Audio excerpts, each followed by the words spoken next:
आखिरी सवाल से पूछा था आपसे, क्या ये संभव है कि कार्रवाई रुकेगी? सत्ता आपकी है, आपके आमदार यहाँ पे हैं, आपकी सरकार पहले थी अभी बनने वाली है, तो क्या ये माना जाए कि कार्रवाई 2-4 दिन में रुक जाएगी, जितनी हुई उतनी हुई रहेगी, बाकी नहीं होगी? क्योंकि ये जनप्रतिनिधि के नाते अभी नाइक साहब से बात करके जो भी रहेगा, हमारा प्रयास पूरा रहेगा कि कोई भी वहां का व्यक्ति बेघर नहीं होवे। जो हुई है उनका क्या? उसका पुनर्वसन के बारे में भी पार्टी की तरफ से, हमारे आमदार की तरफ से जो भी को करना चाहिए, जो हमारे हाथ में, उतना हम पूरा प्रयत्न करेंगे। जी दवा जीपीएफबी के वो कुछ बनाएगा, जीपीएफबी के दवा के नाथ के बोले हमको तो बचाएंगे, कोई नहीं बचा रहा है, सब हम लोग बिना घर के हो गए। हम लोग केंद्र सरकार तक पहुंचाएंगे। सर, बेघर हो रहे हैं, आपकी सरकार जब बनेगी तब बनेगी, लोग बेघर हो रहे हैं, लोग सड़क पे आ रहे हैं, लोग रास्ते पे आ गए हैं, तो उसके लिए क्या करेंगे? क्या आप कार्रवाई रोकने की मांग करेंगे? फिलहाल 6-7 बिल्डिंग टूट चुकी है, बाकी बिल्डिंग टूटेगी, पूरा वहां कर्फ्यू लगा है, राज्य सरकार ने यहाँ पे फोर्स भेजा है, पूरा कर्फ्यू लग गया और बिल्डिंग तोड़ी जा रही है। इस कार्रवाई को क्या आप रोकने वाले हैं, या फिर जो बेघर हो रहे हैं उनके पुनर्वसन के लिए कुछ व्यवस्था किया जाएगा? आखिरकार बीजेपी की तरफ से, आपकी तरफ से, राजन नाईक की तरफ से ऐसी क्या सुविधा की जाएगी उनके लिए जिससे उनको राहत मिले? यही मैं बोल रहा हूँ कि हम वही प्रशासन को विनंती करेंगे आज जाके कि भाई इसको कार्रवाई को कुछ दिन के लिए रोको, जब तक सरकार स्थापित नहीं होती है, क्योंकि सरकार कुछ ना कुछ, क्योंकि आखिर जनता की माई बाप सरकार होती है, तो सरकार कुछ ना कुछ उसका रास्ता निकाले। हम यही कोशिश में लगे हैं। जिम्मेदार महापालिका के अधिकारी और भूमाफिया है, तो पुलिस प्रशासन से मेरी निवेदन है कि इनकी पहले यादी मंगाओ, उनके ऊपर भी गुना दाखिल करो। इसी प्रकार मैं पुलिस प्रशासन से और एक रिक्वेस्ट करता हूं कि इस विषय को लेके भाजपा को बदनाम करने का, कहीं सोशल मीडिया पे कि भाजपा आई तो टूट रहा है, बेघर कर रहा है, तो ऐसे सोशल मीडिया पे भी इस तरह की अफवाहें फैलाने वाले पर भी पुलिस प्रशासन तुरंत कार्रवाई करे। भाजपा हमेशा लोगों को घर देना मानता है, किसी का घर तोड़ने का कतई भाजपा का धोरण नहीं रहा है। तो मेरी पुलिस प्रशासन से भी ये विनंती रहेगी। 10 लाख लेके 5-5 लाख लेके वोट क्या बताए, ममता मैं तुम्हें मारूंगी। प्रशासन, महापालिका की 100% इसके अंदर गलती है, क्योंकि इमारतें यहाँ पे बनी है।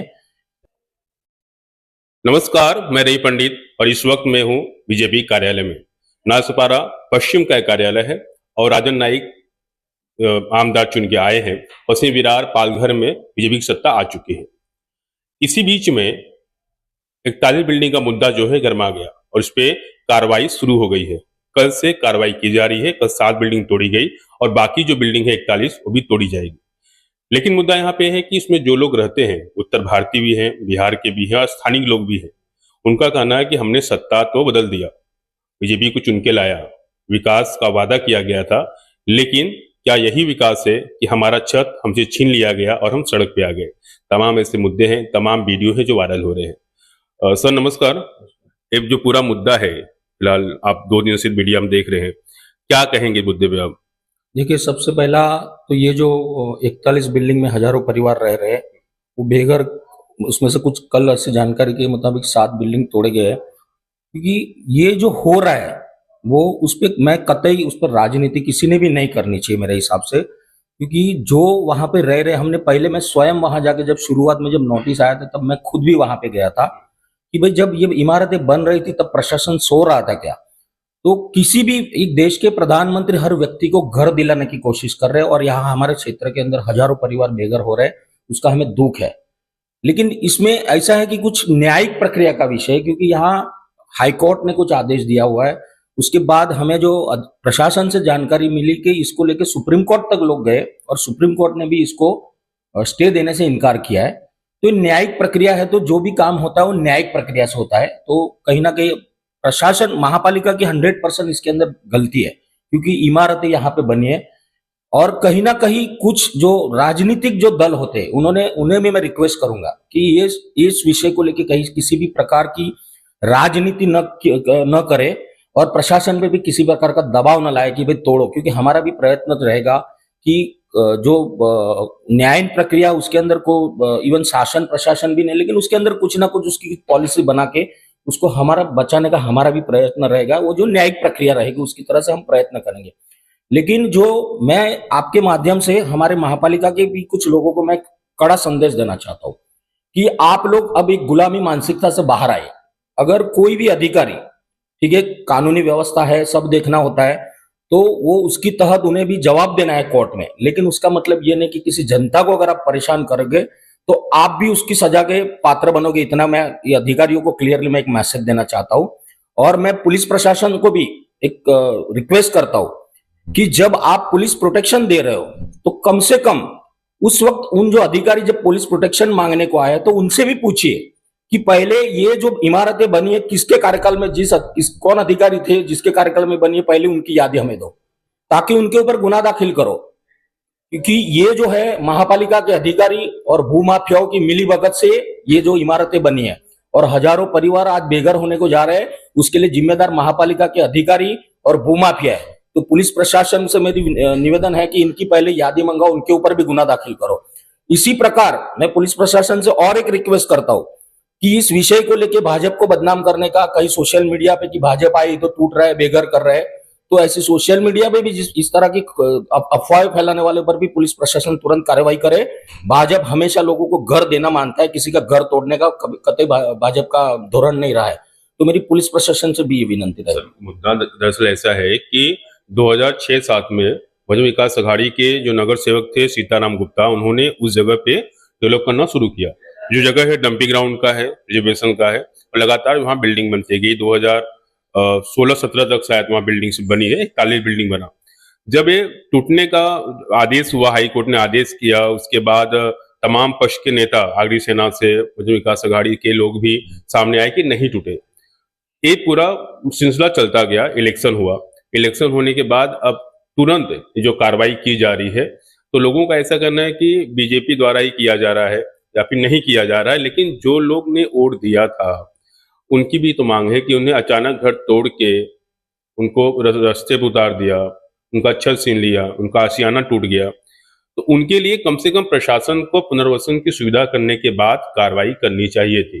कार्रवाई की गई है, ठीक है, डंपिंग ग्राउंड है, रिजर्वेशन जगह है, तो पुनर्वसन का व्यवस्था करने के बाद फिर वहां पे कार्रवाई करते तो आज लोग बेघर कम से कम नहीं होते।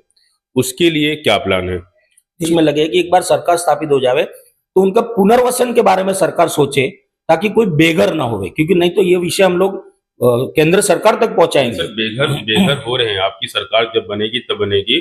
लोग बेघर हो रहे हैं, लोग सड़क पे आ रहे हैं, लोग रास्ते पे आ गए हैं, तो उसके लिए क्या करेंगे? क्या आप कार्रवाई रोकने की मांग करेंगे? फिलहाल 6-7 बिल्डिंग टूट चुकी है, बाकी बिल्डिंग टूटेगी। पूरा वहां कर्फ्यू लगा है, राज्य सरकार ने यहाँ पे फोर्स भेजा है, पूरा कर्फ्यू लग गया और बिल्डिंग तोड़ी जा रही है। इस कार्रवाई को क्या आप रोकने वाले हैं या फिर जो बेघर हो रहे हैं उनके पुनर्वसन के लिए कुछ व्यवस्था किया जाएगा? आखिरकार बीजेपी की तरफ से, आपकी तरफ से, राजन नाईक की तरफ से ऐसी क्या सुविधा की जाएगी उनके लिए जिससे उनको राहत मिले?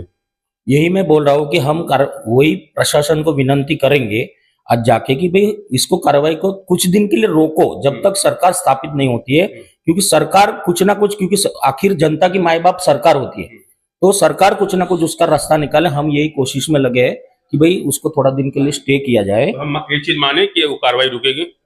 अपेक्षा करिए। जैसे मैंने बोला कि ये जो मानसिकता अगर उनके दिमाग से निकली, जनहित के विषय में काम करने की इच्छा होगी, तो 8-10 दिन के लिए वो कर सकते हैं। लेकिन अगर किसी के दबाव में पार्टी को बदनाम, भाजपा को और भाजपा के आमदारों को बदनाम करने की कोशिश किया जाएगा, तो उस पर मैं कुछ बोल नहीं सकता हूँ फिलहाल, क्योंकि अभी हमारे जो अधिकारी है अभी वो मानसिकता से बाहर नहीं आए। आखिरी सवाल से पूछा था आपसे, क्या ये संभव है कि कार्रवाई रुकेगी? सत्ता आपकी है, आपके आमदार यहाँ पे हैं, आपकी सरकार पहले थी, अभी बनने वाली है, तो क्या है माना जाए कि कार्रवाई 2-4 दिन में रुक जाएगी, जितनी हुई उतनी हुई रहेगी, बाकी नहीं होगी? क्योंकि ये जनप्रतिनिधि के नाते अभी नाइक साहब से बात करके जो भी रहेगा, हमारा प्रयास पूरा रहेगा कि कोई भी वहां का व्यक्ति बेघर नहीं होवे।